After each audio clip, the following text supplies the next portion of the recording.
என்ன சொல்றாருன்னா, நீங்க கஷ்டப்படும் போது சந்தோஷப்படுங்கன்னு சொல்றாரு. ஏன்னா நம்ம எனக்கு gift இப்போ நீங்க ஏதோ ஒரு சின்ன பாடுபடுறீங்க, உங்க அம்மா அப்பா சொல்றாங்க நீ இதை மட்டும் நல்ல எக்ஸாம் முடிச்சுட்டேன்னு வையேன், உனக்கு இந்த கஷ்டப்பட்டு இதை படிச்சு முடிச்சிட்டேன்னா உனக்கு ஒரு சைக்கிள் வாங்கி தரேன்னா நீங்க என்ன நினைப்பீங்க? சைக்கிளுக்காவது படிச்சு முடிச்சிருவீங்க, அப்படித்தானே? கஷ்டமா இருந்தாலும் அந்த தடவை மட்டும் நிறைய மார்க்ஸ் வாங்கிடுவீங்க, அப்படித்தானே?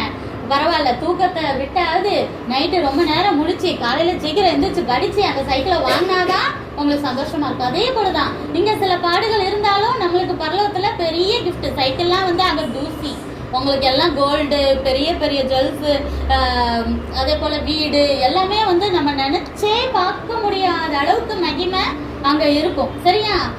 அதெல்லாம் கிடைக்கிறதுக்காக சில கஷ்டங்களை நம்ம இங்க அனுபவிச்சுக்கணும். அதனால சில பாடுகள் வரும்போது சந்தோஷப்படுங்கன்னு சொல்றாரு ஏசப்பா. என்ன செய்யணுமா சொல்லுங்க சத்தமா? சந்தோஷப்படணும். உட்கார்ந்து மூளையில அழுதுகிட்டே இருக்க கூடாது. என்னை கருப்புன்னு சொல்லிட்டாங்களே, என்ன குட்டைன்னு சொல்லிட்டாங்களே, குண்டுன்னு சொல்லிட்டாங்க. ஏசப்பா தான் எப்படியா இருந்தாலும் அவர் நம்மளை நேசிப்பாரு. சரியா? கலரோ நம்ம உடம்போ அப்பியரன்ஸா அவருக்கு முக்கியம் கிடையாது. நம்ம கேரக்டர் தான் அவர் பார்ப்பாரு. மத்தவங்க என்ன சொன்னாலும் அதை பத்தி நீங்க என்னைக்குமே கவலைப்படாதீங்க. சரியா?